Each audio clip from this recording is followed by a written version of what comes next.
Hi everyone, and welcome back to Project No Buy. In this video, I'm going to talk about what I've realized about justifications to shop, as well as putting a plan into place for avoiding future lapses and relapses, assisted by the book To Buy or Not to Buy.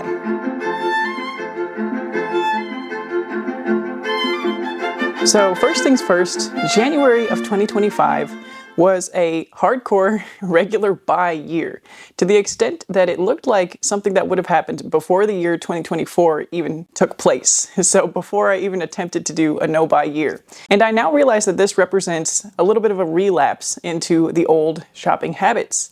And I read a bunch of no-buy books in January, some of which I've already talked about on this channel, another of which is this one, To Buy or Not to Buy.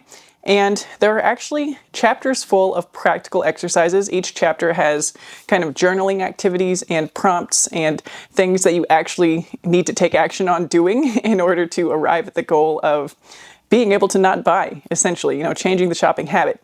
And so the main component of this video, perhaps, is going to be doing the exercise in chapter 10, which is regarding avoiding lapses and relapses and setting a plan, setting a kind of mental rehearsal and then enacting the physical dress rehearsal to put up these new pathways, new habit pathways. And I'll get to that a little bit later. But I first wanted to chat about how I now realize that birthdays, Christmas, kind of holiday gifting occasions were really just a justification for me to have a period of shopping. So I have actually tried to record this video one other time, but I got interrupted several times and had to sit down and refilm. So I have actually done the motions of doing the exercise that I'm going to share later in this book once already. And the exercise basically, I guess I'll get into it now because I keep on talking about it, but the exercise basically involves imagining your shopping trigger time.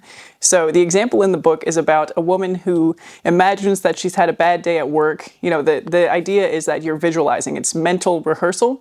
And I'll pull it up. It's the last chapter of the activities in this book, chapter 10. And it's regarding starting back down the slippery slope, right? Having that first sip of relapsing behavior and identifying the triggers. So there is a list of triggers here: negative emotional states, interpersonal conflict, social pressure, an excited emotional state, an event that changes your brain or body chemistry, and any big change in habit or life circumstance. So these are situations you can't completely avoid, nor would you want to totally avoid them. But if you can recognize them, you can help ward off the over-shopping that they can trigger. One of the things she does mention is that if you find yourself in danger of more over-shopping after a first non-mindful purchase may occur, realize that you need to get yourself away from the shopping venue, whatever it is, immediately. Change the scene. Different scenery will lead to different thoughts. And then you think about it and reflect.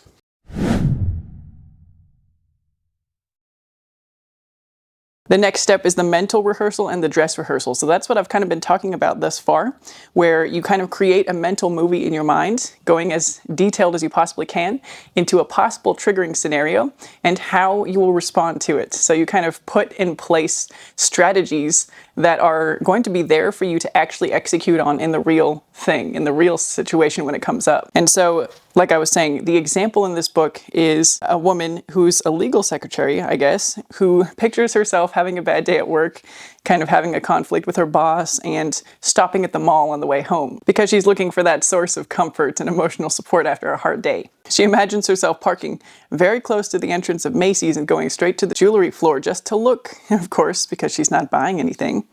She sees a Bulova watch, so she even imagines the specific brands. I'm not familiar with this one, but she's imagining in great detail what it might look like, right? A woven leather strap and a delicate face on this watch, and also a friendship ring with different colors of gold. She imagines her interactions with the salespeople and imagines trying on these things that she's immediately attracted to. She goes through the necessity scores, which is something that's covered earlier in this book, and I will get there as the months go on.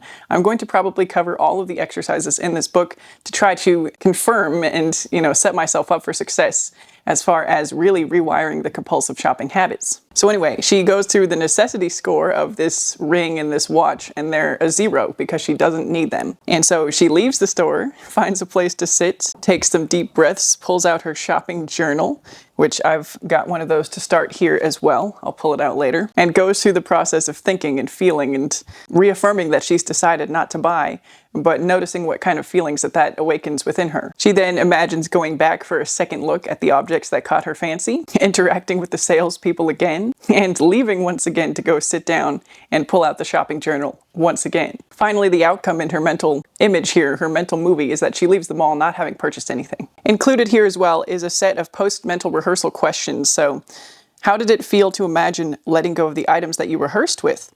On a scale of 1 to 10, with 1 being the worst and 10 being the best, how bad are those feelings? How long do you think it would take you to get over those feelings? What bad outcome might there be if you didn't purchase the items?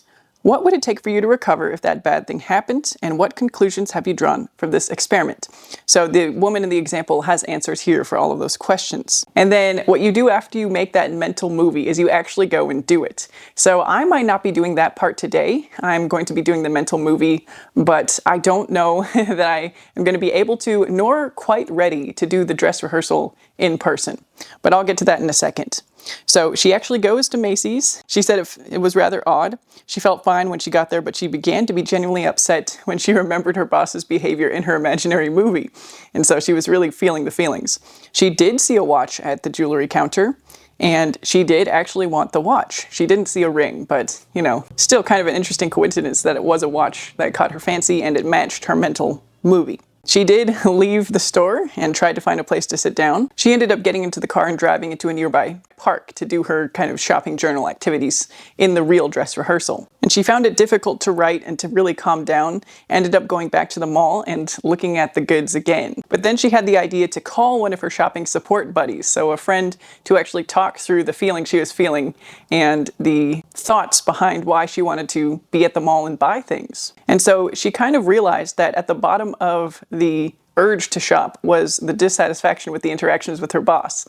And after a little bit of that support from her friend, she was able to calm down and approach the purchase a lot more rationally, and in fact realized that she didn't actually need the purchase and walk away. She realized that when her boss gives her a hard time, what she really needs is affirmation and validation, which she can get in a lot of places in her life, i.e. not at the mall, not through buying stuff. She also reminds herself about Carla, the little girl she's been big sistering for several years now, and how well she's done since this woman has started spending time with her. So she reminds herself of all the validation in other areas of her life and is able to return to the jewelry counter. You know, it's almost a joke now, but they weren't busy, so she tries on the watch again and notices that the urge is nowhere near as strong as it was before. She can approach it with a cool head, realize that watches aren't going anywhere. There'll be another one that's just as nice at the point where she actually needs one. She realized that she could see, touch, try on, and not have to buy anything. Using the tools and strategies learned and taking our time with these things, we can really and truly get unhooked from those compulsive purchases. And then again, after the real dress rehearsal, you answer that same set of questions. I'll probably put a picture of those up on the screen here. There's 6 journaling questions about what to do when you are unwinding from the post-mental rehearsal and post-physical dress rehearsal. So this is kind of a lapse and relapse prevention plan. There's some additional tips in here, acknowledging and anticipating these instances happening. So admitting that we could easily lapse or relapse if we allow ourselves to, identify and avoiding triggers, evaluating and troubleshooting possible aftershocks, so what to do even if we do slip, listening to our heart and head, identifying and restructuring automatic thoughts, ferret out what you'll really need in this upcoming situation. So like in that example, the woman really needed support and validation rather than a trip to the mall. Don't give yourself an excuse for failures. Create self-control strategies well in advance. This one I think was the main one for me, and the main one that I'm going to be talking about and tackling in this episode. Evaluate any expenditures against your values and goals. Once again, this is also becoming bigger and bigger for me this year, as you might have gathered if you watched the reintroducing Project No Buy video that I posted earlier. So anyway, that's chapter 10 of To Buy or Not to Buy in a nutshell. Avoiding the backslide, planning for it, and doing the actual rehearsals in your mind to set yourself up for success when, not if, those triggering situations arise inevitably in everybody's lives. And like I said, I will be going through the earlier chapters of this book, maybe kind of one by one. I think I'm going to go back and start at chapter 1 after this, because this was the chapter that I needed to address immediately, right after my month of relapse in January. But it is good to go through chronologically the ideas in this book. Again, this is by Dr. April Lane Benson, or April Lane Benson, PhD. I'm not sure if she goes by doctor. But to buy or not to buy. Once again, I'm talking about this book on here and doing the practical exercises in the hopes that you could do them with me and perhaps not even need to buy this book and read it for yourself.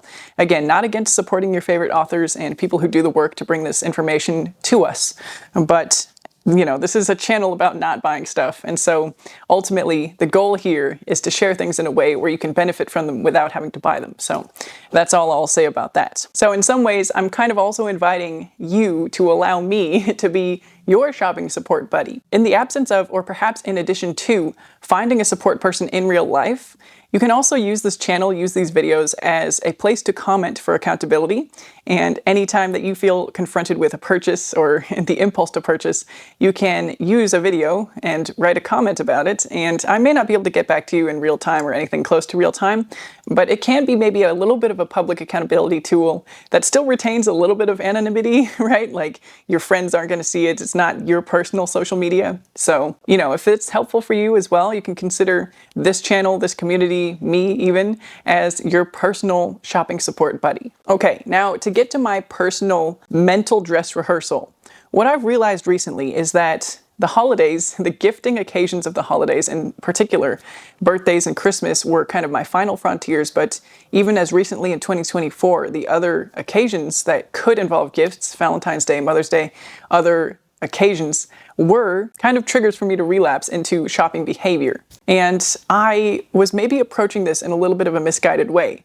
I initially was able to let go of the lesser occasions, right? Valentine's and Mother's Day and whatever else. But Christmas and birthdays still kind of held some significance for me mentally as far as being the time of gifting. And I don't think that's an accident because society has many consumerist interests, as we know, and there are many reasons for society at large, consumerist society, to perpetuate the feelings and the ideas and the traditions of gifts, gifts and more gifts for birthdays and Christmas. The times we can get away with being materialistic and having that be normalized, have it be celebrated even.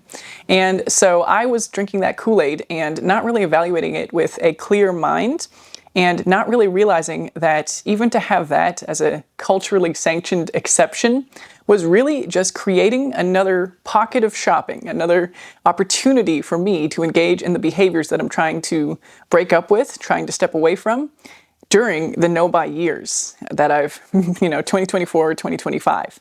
And that's why I decided to do the hard restart of the no-buy in February so that I could approach these times once again. And, that's part of the reason why I can't really do the physical dress rehearsal until these occasions arise, but I could probably apply it to different scenarios. I'm not sure that I'm mentally ready yet. I need to perhaps work through the front of this book and go to the end again before I do that. And I don't want to tempt myself in terms of making this more difficult than it needs to be right now before I've built up the strong tools of anti-justification after having been through years of using the tools for justification. This has been a topic of many of the comments of my recent videos where I have been kind of breaking down how common tools of conscious consuming, like the cost per wear analysis, online resale, these things are tools for conscious consuming, thrifting even, looking for things you need in more sustainable ways. Analyzing whether something is going to bring you true value. These things are supposed to be tools to aid in a conscious purchase. However, for somebody who perhaps just enjoys shopping or shops a little impulsively, compulsively, or has turned to it as a coping mechanism, these tools for conscious consuming can become tools to justify less conscious consuming. And I now realize, partly aided by your comments and this community, that that's exactly what I was doing. I was using these supposed to be positive tools for justification to make purchases I didn't really need. And I also do think that we see them presented like this from the people who talk about them a lot as well. And again, you know, fashion influencers don't need probably 90% of the clothing that they show on their channel and that they buy and show themselves buying and show themselves hauling, you know. So we see the models right in front of us of the people who talk about cost per wear demonstrating not conscious purchasing using that data a lot of the time. Not all the time, right? There are some conscious creators out there who genuinely don't buy a lot of new things and talk about these things in the ways that maybe they should be being used as real tools, but we do often see it used and modeled as justification tools. Same with thrifting and online resale. Again, you know, there could be different categories for what's deemed as thrifting versus online resale versus shopping secondhand. And I had never really thought about this before because to me it was one kind of blanket thought, one blanket category, right? Getting something not originally from the manufacturer, not new, was all in the category of thrifting for me. And I do see how now it might be valuable to make a distinction between resale or secondhand, which could be something, you know, anything that's not purchased directly from firsthand or from the store, and thrifting, which is kind of more of a donation-based process, I guess one could say. And so, you know, if something was donated without compensation for the person who donated it and then finds a new life that way, perhaps that is the definition of thrifting, whereas online resale and secondhand shopping does not have to be like that. And again, you know, it's not really super important to distinguish these two as long as we're consuming consciously, as long as we're shopping mindfully and not buying things that we don't need. But if they become justification tools, or when they start to become tools for justifying the purchase of things we don't really need, then that's where it becomes a problematic angle of exploration rather than a helpful tool. I guess the thing as well is that there's going to be different parameters for what people need. And again, if you have something like fashion as a hobby, it might be reasonable to suggest that you would have more clothes than are strictly necessary. But I do still think there's a reasonable ceiling for when it becomes blatant over-consumerism. And this might be something to explore at a later date. I'm going to get back to my own personal realizations and my own personal kind of mental rehearsal here. But I think that's going to be something to delve deeper into maybe in the month of March when I go into why I want the certain categories that I want. So we'll put a pin in that and come back to it later. The most triggering situations for me to use right now, at least, for my mental rehearsal would be the holiday season. And luckily I have the luxury of time now. I have all the way until December to kind of break down the narratives and relearn the values that I want to be embodying so that I can live those out when these seasons actually arise. And this might be kind of operating crossways to the actual practical exercise. So I'm probably going to do this again. Again, I'm going to go through the book chronologically and perhaps do an actual mental and physical dress rehearsal. You know, I'll take you out with me somewhere that might be tempting. It's probably going to be a thrift store, so we don't know what we're going to find. But I will do that at a later time. But where I'm sitting right now, you know, my latest relapse was January's birthday occasions because of that aspect of socially condoned shopping. And I know that shopping for oneself during one's birthday season is still kind of weird to some people. But I think the point is that it has been normalized for at least a part of society. And so it's not, you know, I did get comments that it was weird for me to be shopping for myself at this time. But I do think that there are other people out there who do this as well and don't think it's weird, right? Having the little treat around their birthday that they might buy for themselves. And so that's kind of where I'm at with that. You know, I appreciate that not everybody has that as a normalized thing, but I do think that in society at large, it has been somewhat normalized. And again, it's the force of consumerism coming down upon us all and trying to encourage us to shop for whatever reason they can encourage us to shop. And so I guess this exercise in particular is kind of both the mental rehearsal of feeling the feelings of validated shopping, but also unlearning those feelings. And again, just looking back to my most recent experience of feeling that as a major trigger. And I guess not only that, but I'm going to be going through the list of initial strategies that I must do when confronted with any time that I find myself wanting to buy something. And so I will be kind of extrapolating it to the general realm. But using some specific examples from January. There were times where I was looking at things to purchase, times where certain things went on sale because I'd kind of waited with them on my mental wish list, which, is kind of just as bad as a physical wish list at this point when I'm acting on the purchase. But, let's just take that as a triggering situation where you've kind of been interested in something and you notice that it's gone steeply on sale, over half off the price. And you feel all those kind of initial triggers of, oh, it's a good deal. The justifications start rolling in, I guess. It's a good deal. You've been wanting it for a long time, so therefore you probably really want it. It's the time of shopping through birthdays and Christmas. You've waited and now you've been rewarded with a lower price on the same thing. Or it could even be something that's secondhand or even found in a thrift store, whichever one. And those just add to the prongs of justification that start weaving their way around and pushing you towards the purchase. And living in a consumerist society that normalizes the purchase of things that we really don't need in the first place is something that I think is going to be much more at the forefront of my mind. And the realization that I don't want to be part of that society in that way. I don't want to be part of the enabling force or participating in the buying that the enabling has been doing, that the enabling has been suggesting for us. And as hard as I tried to fight the justifications just in my mental space, right? My brain was fighting my own brain, and I was telling myself, these things, if something's on sale, you're not saving money, you're still spending that price. You know that you didn't need it, you didn't buy it, you survived without it, you truly could live without it longer, and you don't need to buy this thing. You know that the purchase of this thing will not solve the emotional problems that you're feeling, whatever it was, lack of sleep, mild sadness or whatever, whatever it is. Frustration, boredom, other emotions that you might feel. Drop some comments below if you've got more that I'm not listing here. Even happiness or excitement could be among those. But I know cognitively that any purchase isn't going to add to those or fix those emotions. And the mental war is waging, but what I didn't have were practical strategies to combat these feelings and help my brain win the battle through more than just kind of thinking, the battle of wills within myself. The birthday treat yourself mode trigger was activated as well. And at the end of the day, or the days that I failed my No Buy 2025, the battle was lost and I allowed myself to act not in accordance with what I would like to be my true values. And so I'm enacting now a list of 10 strategies of practical action items. Again, many of them picked up directly from this book, but my new what I must do list for when that time comes that I inevitably want something again, no matter what the circumstance is. And I guess you could consider this as similar to the dopamine menu. I've kind of seen that floating around on the internet, the idea of having a dopamine menu.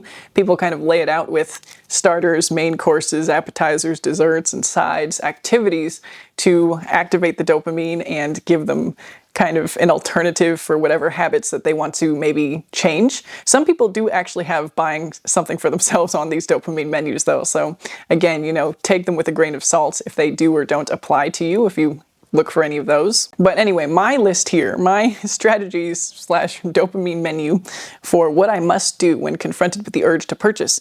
First of all is changing the scenery, right? So leaving immediately, leaving if it's a store, getting out of the store, or shutting down my electronic device if I'm browsing online, and allowing that change of scenery to change my thoughts. And not discounting that possibility, right? Again, I'm not going to think too hard about it because thinking has not worked for me. And I'm going to just allow my strategies to do their work. And I can just get to a different room of the house and let the change of scenery change my thinking. The second thing I must do is get out my shopping journal and answer some of those questions of how I feel and how much I need something, how worth it is, in my case, it's actually perhaps going to be more value-based because there's several new to me developments in terms of acquiring new information or new ways of presenting information. Again, aided by books like this one, books like Braiding Sweetgrass, studies on addiction, even books on food. February is actually a month where I wanted to finish the books that I have on the food industry. And just reading about that has kind of given me new perspective on industries in general and how I may or may not want to support the corruption of corporations in what they offer for the consumers to buy. So anyway, not getting too deeply into that now, but I must take out the journal, physical journal, and write a little bit about any of the above, all of the above, or any of the above. And again, I just have to trust the process. It's not a case of, oh, I'm thinking about it, so therefore it's a good replacement. No, I must do it, and that's the difference. The third thing on this list here is think about a friend who I can chat to in real time, ideally. And I am a little bit limited in this regard because I don't necessarily have friends right now, I've talked about this already, that I can speak to openly about trying to change a shopping habit. And, you know, it's not just shopping, it's kind of any habits like this. I have friends I can check in with periodically, but somebody I can kind of rely upon to be open for a phone call or reply in real time is a little bit of a stretch. And it might be for many people out there, right? I don't know what phases of life everybody is in and whether there's a person out there who's ready to pick up the phone at almost any time, or that if you know you wait until a certain time, they'll be available. I just don't really have that in my life right now. And so I will think about it and maybe try to develop relationships where I speak more openly with certain friends at certain times, but it's still kind of a work in progress. But I am adding that to the menu or to the list here because I would like to be able to do that. And that is one of the pieces of advice in this book, is to have shopping support buddies.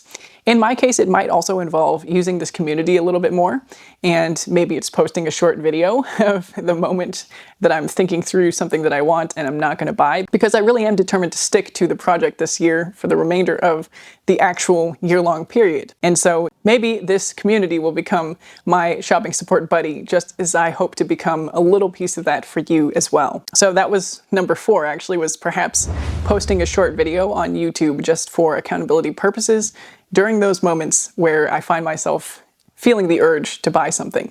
And, you know, it could be a little bit embarrassing to do something like that, but I think that might also help. And again, as I sit here today, I can't imagine having future shopping triggers, because where I'm sitting today, I'm just removed from those feelings. I'm not feeling the feelings. I can cognitively sit here and say that I have these values. I feel like the values have been strengthened, but I know as well that there will be a time that I see something and think about compromising my values. And so during those times, perhaps the thought of sharing it with this community, you can let me know what you think of this as well if you are not interested in seeing that kind of thing, but the thought of sharing openly might give me a different perspective on it as well. It might help the feelings kind of dissipate. It might help remind me of what my true values are. The 5th thing I have on this list is to revisit the journal and the feelings. So kind of read through other thoughts that I've had about my feelings towards shopping and buying things I don't need, and kind of deepening my understanding, my awareness, my feelings of some of these things. The book here also talks about weighing in. So again, I'm going to cover it. This is maybe a little bit of a convoluted video since I'm going from back to front and then intending to go from the front again later. Number 6 is to listen to my current pop cover list of maybe favorite songs or songs that I want to get to know so that I can play a cover of them on my viola. And, you know, these are generally songs that are upbeat and maybe happy or beautiful to listen to, or kind of evoke some certain positive feelings. And so the hope is to kind of address some of the emotional needs at that time, as well as the kind of value-reminding cognitive needs. It's approaching it from a point of trying to get the solution of what I'm looking for in the shopping behavior through other means. And so the rest of these things as well are kind of in that vein. Number 7 is to check my Google memories. I have my Google Photos, you know, it has a daily memory where it'll show me photos that were taken a year ago or 2 years ago or around the same date, but in the past, right? And so these in the past few years have all been involving my family, my kids, right? And I do get kind of the warm and fuzzies from seeing these. And again, the hope is to address some of those emotional deficiencies that I might be feeling in the moment of the urge to purchase. Forgot to say number 8, which is check in on savings/other financial goals. Number 9 is talking to my husband about it, so a little bit different than an emotional shopping support buddy or whatever. As talking to my husband, he's not always available at work. He cannot always respond to a message or a call or anything like that. And he's not always receptive either, you know, you gotta get him in the right mood at the right time. And, you know, it's everybody, right? It's not just him. I'm just saying, if it's with even people that you live with who have your best interests at heart, you do have to plan a little bit strategically so that you respect their feelings and their time too. So that's why that one's kind of so far down on this list. It's not number one, and I can't in good conscience expect him to be my shopping support buddy all the time. And so he is definitely a big part of my life and is on this list as far as communicating with him, especially in terms of our own situation, our own finances as well. Communication needs to be prioritized. But as far as getting a minor urge to shop, consulting him is on this list, or talking to him about my feelings and process is still on this list, but it's not necessarily the first and foremost thing. I also don't want to be relying on other people entirely.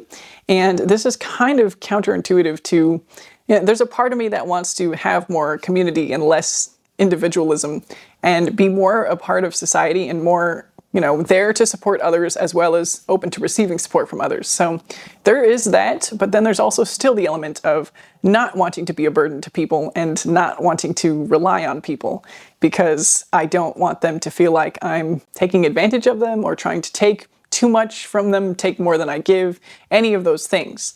And so this in itself might be a topic that needs further exploration. But anyway, for now, that's that point. And then number 10 is to go do another kind of mild treat type of activity. So my examples of this are things that are kind of good for me as well as feel good to do. And the first one is exercise, with a big question mark, because I'm still not at the point of having this as a habit in my life. It doesn't feel good right now to think about doing that, but that is the goal. So exercise, having a cup of matcha, maybe coffee if we get any more. I've been out of that for like a week now and just didn't buy any more yet because I have matcha to use, and I thought maybe I could switch my morning habit to a cup of matcha instead of a cup of coffee, and it's been going okay. So matcha, reading a book or listening to an audiobook, watching a movie or a show, making cookies or making another kind of homemade treat. If I'm somehow able to be shopping in this moment, whether I'm out or at home, then chances are I should be able to engage in one of these other activities instead, right? If I'm at home, then if I'm shopping or looking at things, browsing, it means I'm already not giving the people around me, usually my kids, my 100% attention. And so there's the counter argument that, oh, I can't watch a movie or read a book, I have kids to take care of or whatever. But if I'm shopping, then chances are I could probably be doing those things. And the difference there is that some of those things my kids could be doing with me. And I haven't been spending, again, the relapsing all happened in January, and some of it happened during times that were out of the ordinary. We were traveling, and so it's kind of hard to replicate those things. This is what the mental dress rehearsal is for, obviously, and why part of the point is anticipating those kind of triggering situations. But it's kind of hard for me to imagine doing the habits of sitting around browsing like I used to before 2024 when I'm just kind of at home living normal life. But again, I know that these situations will come up again at some point. And so that's why I'm doing this now, even if it seems kind of unnecessary, even if my brain is saying, you don't really need this, this isn't a problem right now.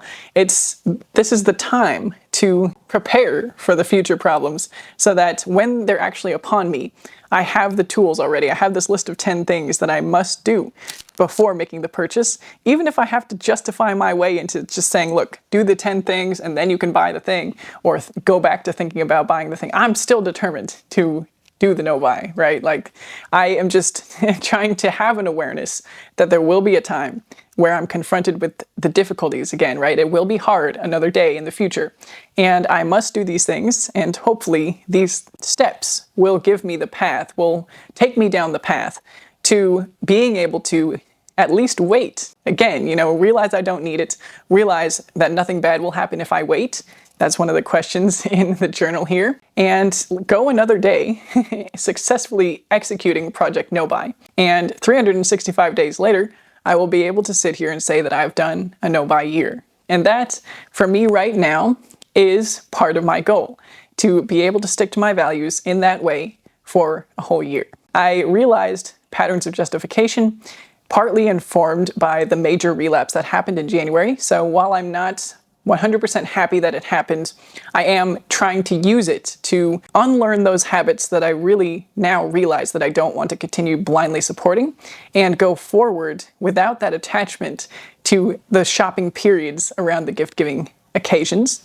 And also having this list of things to equip myself for future times. And I will, like I said many times, I will get to a real mental rehearsal and dress rehearsal in the future after going through the rest of this book from the beginning, which I will start doing from next month. Unless everybody comments and says that they really don't want to see anything from this book and don't want to do any journal exercises together to reshape our shopping habits, you can let me know. You do have a voice on this channel. Each and every one of you who watches these videos, you can comment below. And if you really don't want to see any more interactive kind of journaling videos, then I won't do any more. But there we go. If you have any additional coping strategies that weren't on my list that I should consider adding, I would love to hear them as well. And with that, I will say bye for now and see you in the next one.